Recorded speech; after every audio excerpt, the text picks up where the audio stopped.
Creo que muchos de nosotros en nuestra vida, en el recorrido de nuestras vidas, de pronto hemos tenido la experiencia de tener un camino que nos lleve de un lugar a otro, ¿sí? Un camino que nos lleve de pronto del pueblo natal hacia la ciudad principal o bueno, a otra región. Y de pronto, de un momento a otro, se proyecta otro camino y se hace, digamos, un camino con mejores especificaciones. Creo que nos ha tocado, a mí, yo recuerdo muy particularmente el camino para ir a Santa Fe de Antioquia. Ustedes recuerdan, los que de pronto visitaban a Santa Fe de Antioquia, pero años atrás, que existía el camino del Alto de Boquerón. Pero este camino era digamos, de muy poca visibilidad, era estrecha, era en doble sentido, era con mucha curva, se presentaban muchos accidentes. Yo creo que lo único bueno que tenía era que en todo el alto vendían un pan de queso con una aguapanela caliente espectacular, de eso sí me acuerdo yo, pero de ese camino yo lo recuerdo, e incluso el tiempo para llegar uno a Santa Fe de Antioquia era larguito porque era mucha curva y las personas se mareaban en ese camino. Entonces, hoy en día tenemos un nuevo camino para ir a Santa Fe de Antioquia, ¿sí? Un nuevo camino que incluye un túnel, vías amplias, separador central. Entonces ya digamos que el trayecto se hace digamos muy agradable y el tiempo incluso se acorta demasiado. Pero hay un detalle. ¿Cuántos vehículos se ven por el camino viejo? No se ven ya vehículos, prácticamente el que de pronto tenga su vivienda por ese sector, pero ya no se ven los vehículos por el camino viejo. Pero en el camino espiritual o en el campo espiritual, estar en el camino nuevo, ese camino nuevo, porque tenemos un camino nuevo y vivo, significa reconocer entonces a nuestro Señor Jesucristo como la única entrada al poderoso Dios soberano.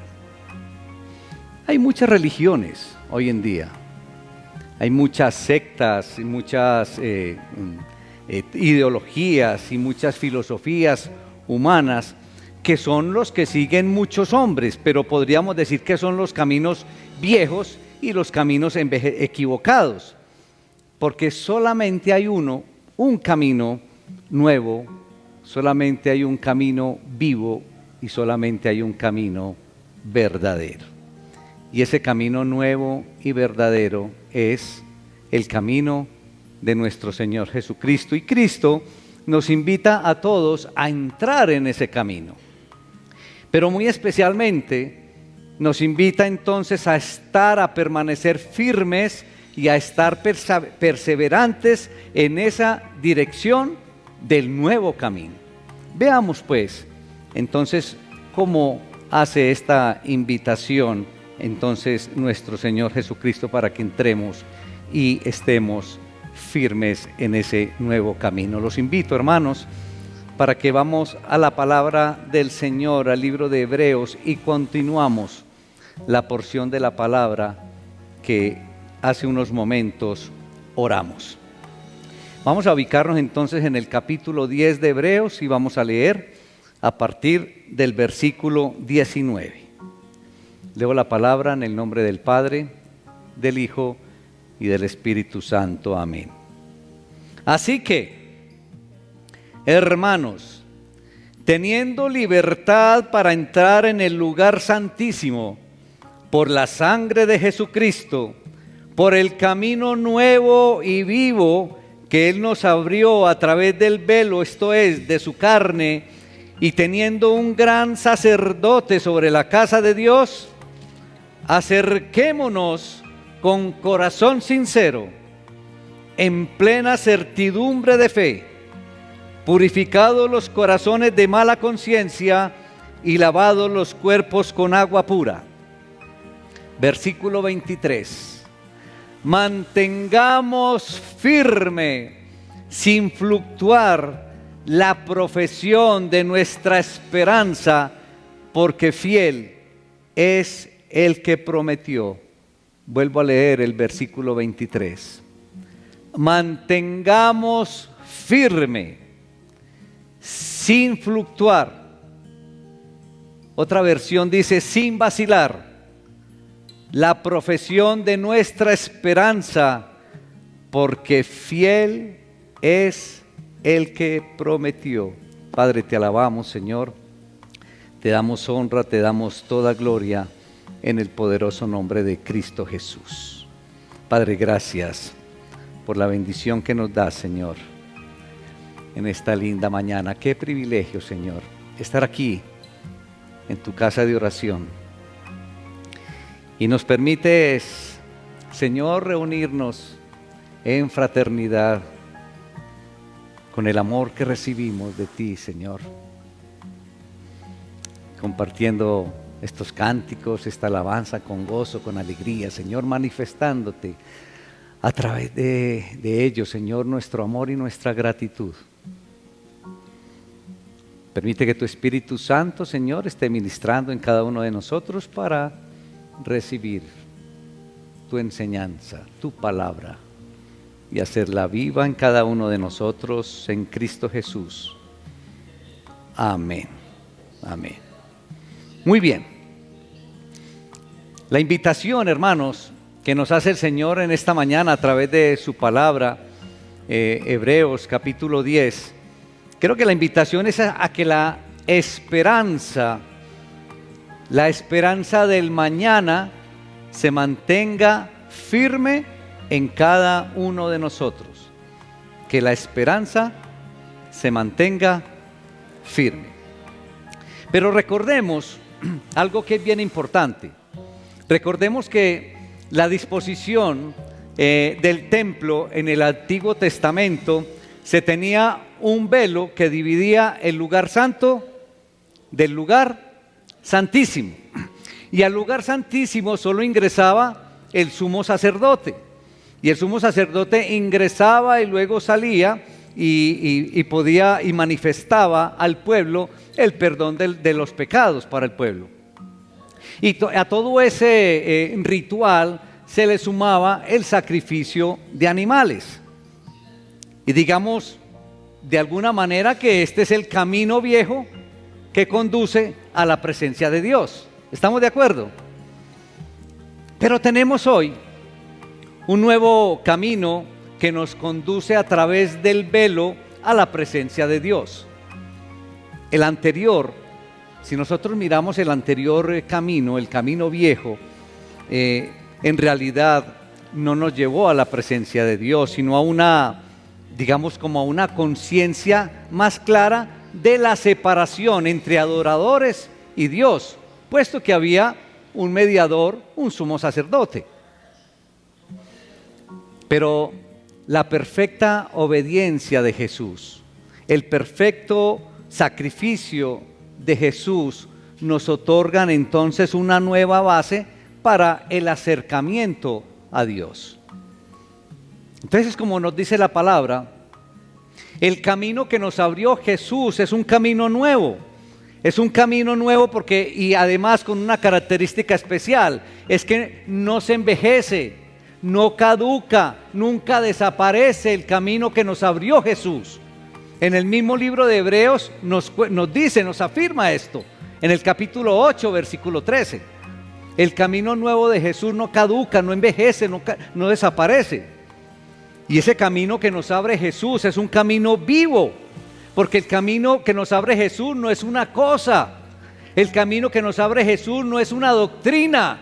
El camino que nos abre Jesús es una persona. Es la persona misma de Jesucristo.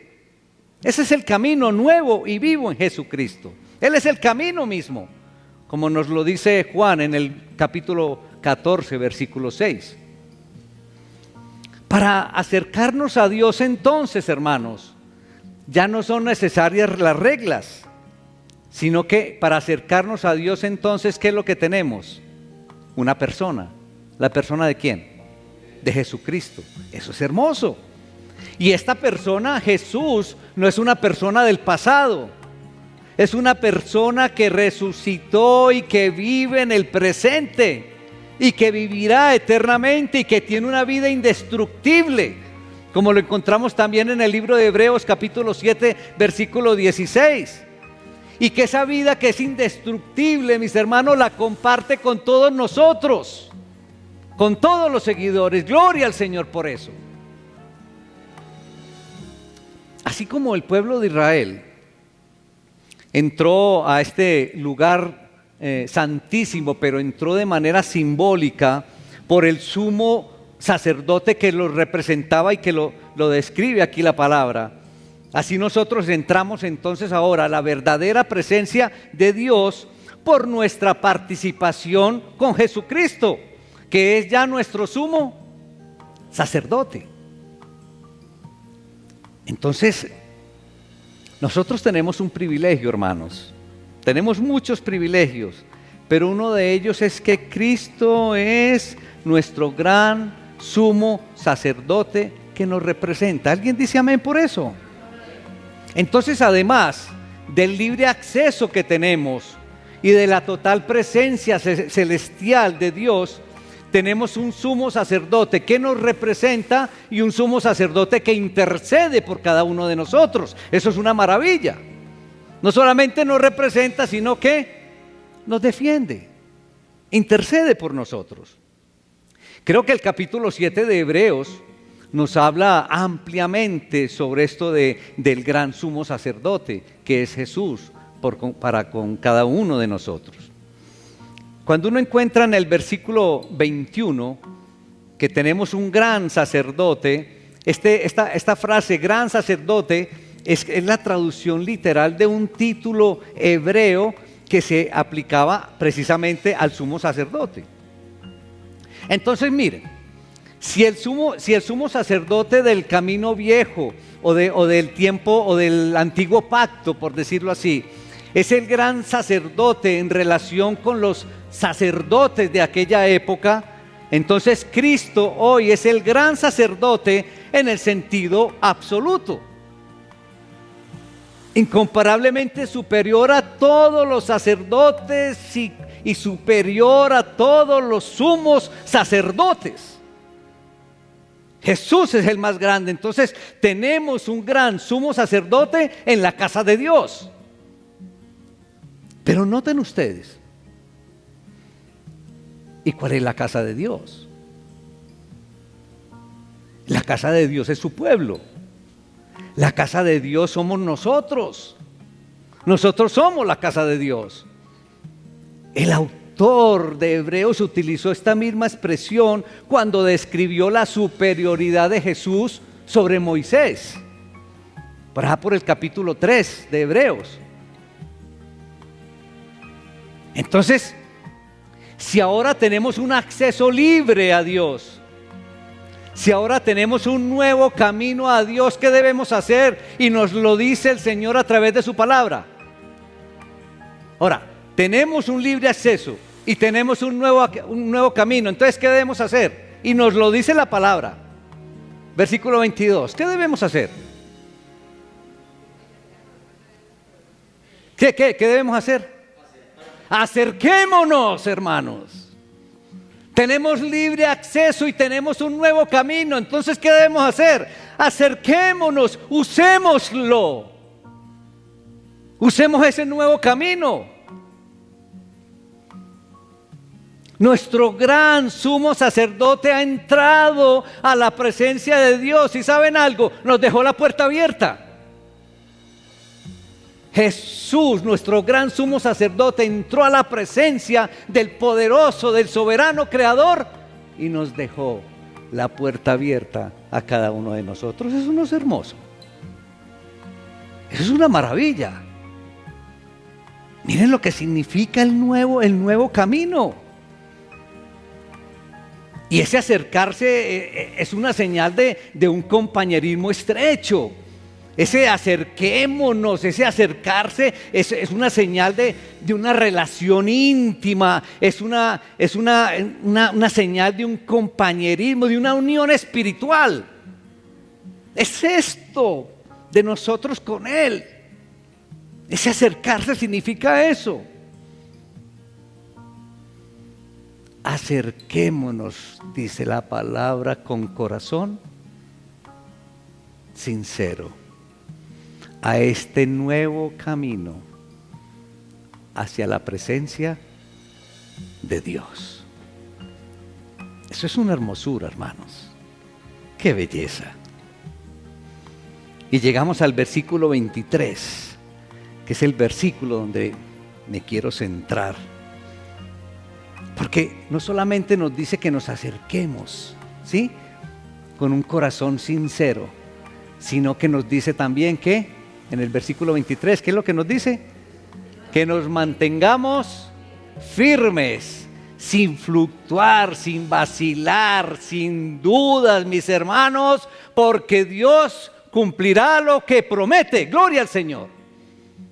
Mantengamos firmes la esperanza. Vean, ¿saben una cosa, hermanos? Muchas de las aflicciones de nosotros, muchas de las tristezas y de las angustias que sufrimos en la vida cristiana no tienen que ver con las circunstancias adversas de nuestra vida. Más bien, digamos que sentimos dolor cuando nuestro interior no tiene como la capacidad de sobreponerse a las dificultades y de sobreponerse a los contratiempos que se nos presentan. Si nuestro bienestar dependiera de un entorno agradable, si nuestro bienestar, por ejemplo, por decir algo, dependiera del dinero, entonces habría poca esperanza de una vida plena para la mayoría de nosotros. Entonces nuestro bienestar, iglesia, no debe depender de un entorno agradable. Nuestro bienestar no debe depender de que lo que nos rodea sea algo agradable.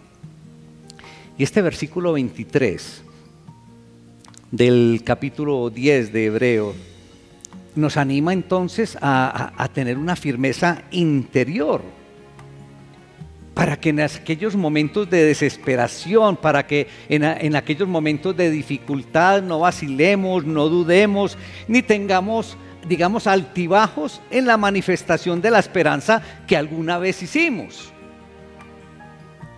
Como creyentes en Cristo, todos hemos manifestado en algún momento la esperanza de nuestro futuro. Y concretamente, como creyentes en Cristo, todos hemos manifestado la esperanza de una vida eterna. Es a eso que me refiero. ¿Es así o no? ¿O alguno de ustedes nunca ha manifestado la esperanza de la vida eterna?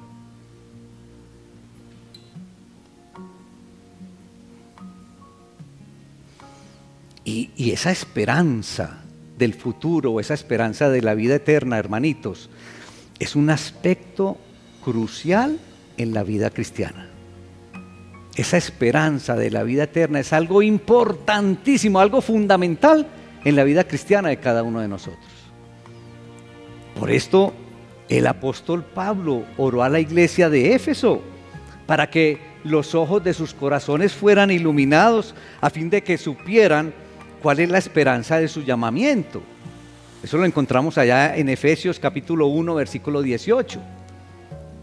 Pero el apóstol Pablo también le escribe a los tesalonicenses, allá en Primera Tesalonicenses, y los felicita a la iglesia por la constancia en la esperanza que tenían en el Señor Jesucristo. También en el capítulo 1, versículo 3 de Primera Tesalonicenses.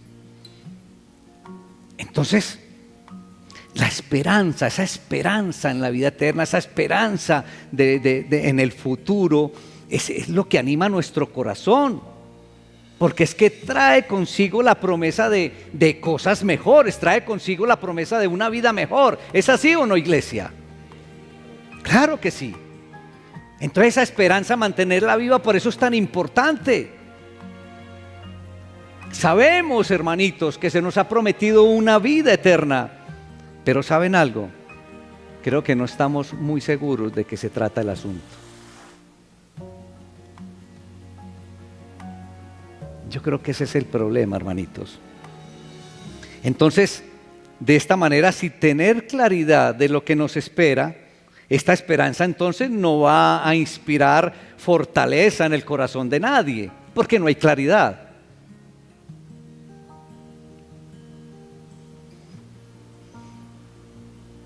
Entonces no ha de sorprendernos, hermanitos, que exista un alto grado de vacilación, que exista un alto grado de fluctuación, de duda en nuestra esperanza.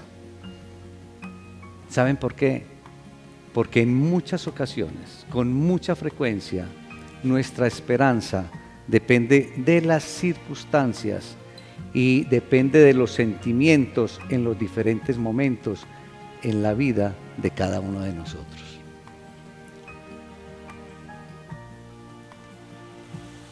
Si las cosas se presentan agradables para nosotros, nuestra promesa, nuestra esperanza, ¿cómo se mantiene? Si todo está muy bien en nuestra vida, se mantiene firme, claro.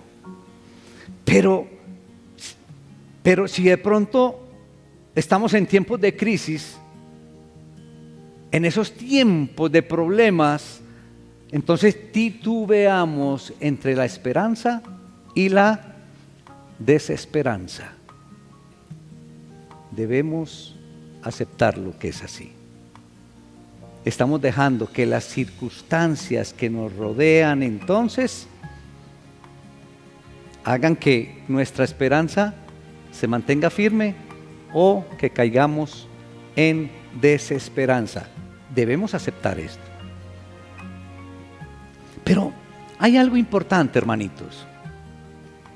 Si miramos bien, profundizamos y reflexionamos, el autor de Hebreos, aquí en este libro y específicamente en esta porción, se desentiende completamente del tema de las particularidades de nuestra situación personal. Él aquí no se enfoca en lo que nosotros estamos sintiendo, en lo que está pasando en la vida de cada uno de nosotros, en lo que nos rodea. El autor no se está enfocando en eso, en las cosas particulares de cada uno de nosotros. Si ustedes profundizan, mis hermanos, el autor más bien señala el carácter irreprochable. El autor señala el carácter absolutamente confiable de aquel que nos ha dado la esperanza. Lo que entonces debe motivarnos a mantenernos firmes. Entonces el autor se enfoca ¿en quién? En Jesucristo. En aquel que nos da la esperanza. En aquel que absolutamente es confiable, que es fiel. Entonces la fidelidad de Cristo es lo que nos debe mantener firmes. La fidelidad de Cristo es la que nos debe mantener entonces a toda hora con la esperanza viva. No es la nuestra, no es lo que tengamos alrededor, no son las circunstancias. Es la fidelidad, la confiabilidad de aquel que nos hizo la promesa, que nos va a cumplir la promesa. Y en eso no podemos dudar. Como dice la palabra, no podemos fluctuar.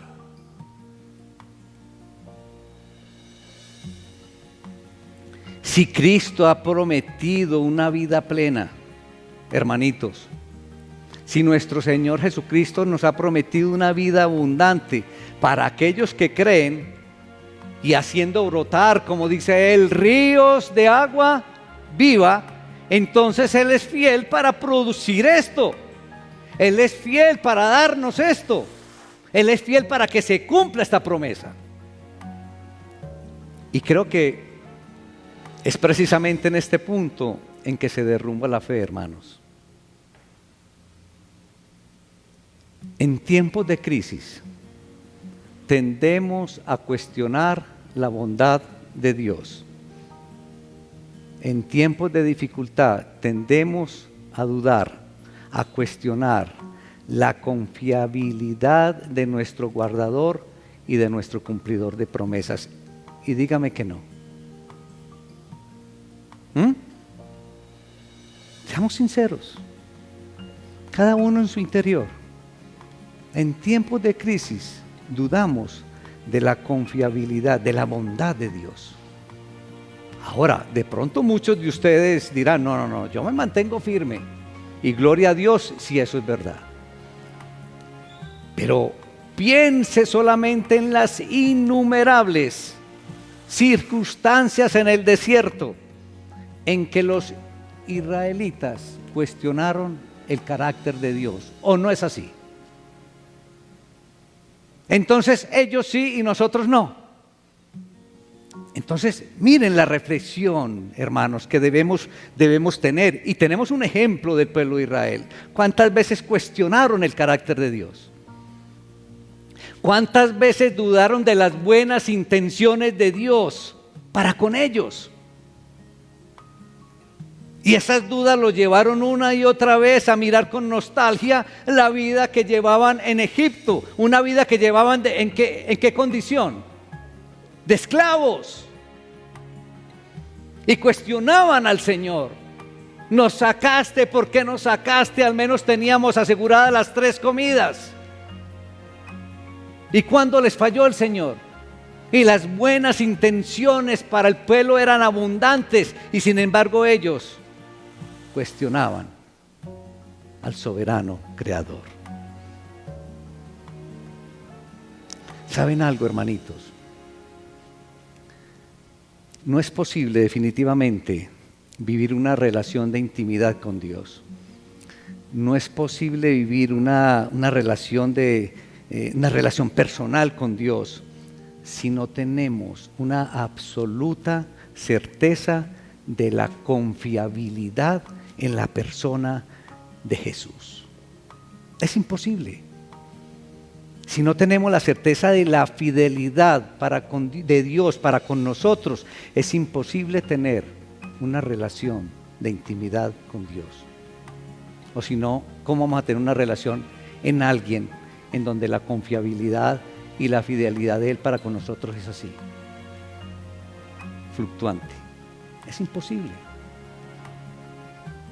Por eso a través de la palabra, ¿qué nos dice el Señor?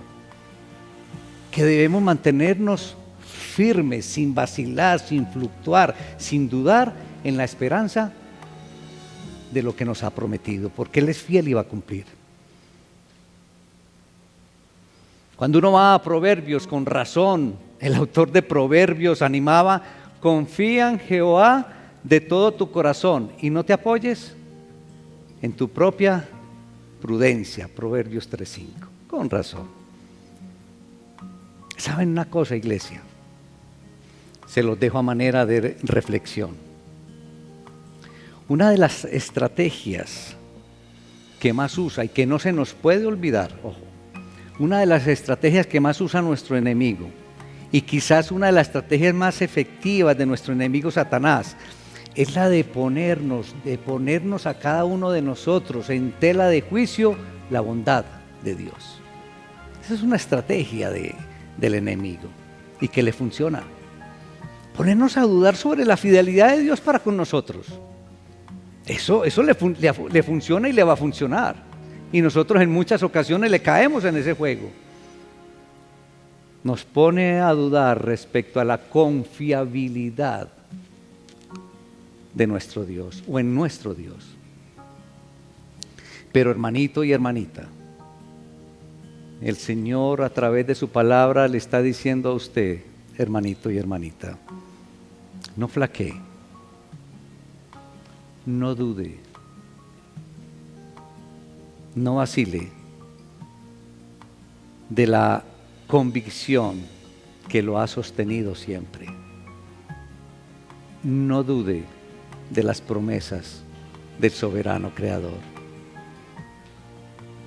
El que ha prometido es fiel para cumplir su palabra. Que la esperanza de lo que te espera, que la esperanza de lo que nos espera a todos nosotros, se mantenga hoy y siempre. Y que esa esperanza te haga vivir una vida plena en Cristo, el iniciador y perfeccionador de la fe. Que la esperanza, hermanitos, de la vida eterna se mantenga radiante en ti. Que la esperanza de la vida eterna se mantenga firme en ti.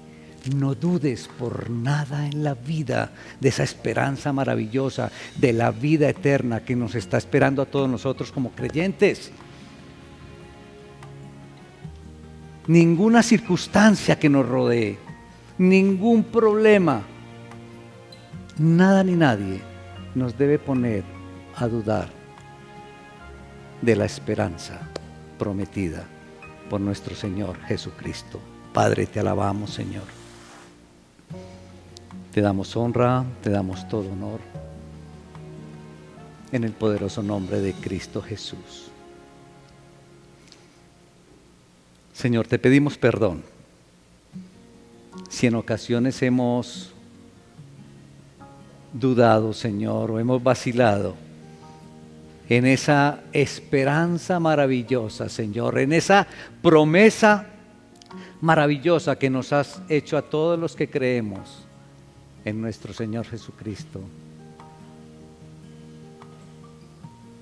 Y aceptamos, Señor, que a veces condiciones que nos rodean, a veces circunstancias, nos hacen vacilar entre la esperanza y la desesperanza. A veces quizás ponemos en duda la confiabilidad tuya, Señor, para con nosotros.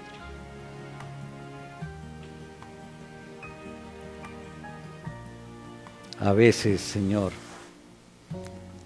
criticamos tu carácter. A veces, Señor, igual que el pueblo de Israel, Señor, no vemos o dudamos de tus buenas intenciones para con nosotros. Y tú estás lleno de amor, Señor, y de buenas intenciones. Y esta firmeza, en esta esperanza maravillosa, Señor, hoy nos queda claro que no depende de nosotros, que no depende de circunstancias, que no depende de si estamos bien o estamos pasando por un problema. Esa esperanza, Señor, depende de la fidelidad de aquel que nos ha hecho la promesa. Señor, ayúdanos con el poder del Espíritu Santo y con la claridad que nos has entregado hoy a mantenernos firmes en la esperanza, en esta maravillosa esperanza, porque fiel y confiable es aquel que nos ha hecho la promesa. Te damos toda la honra y toda la gloria en el poderoso nombre de Cristo Jesús. Amén.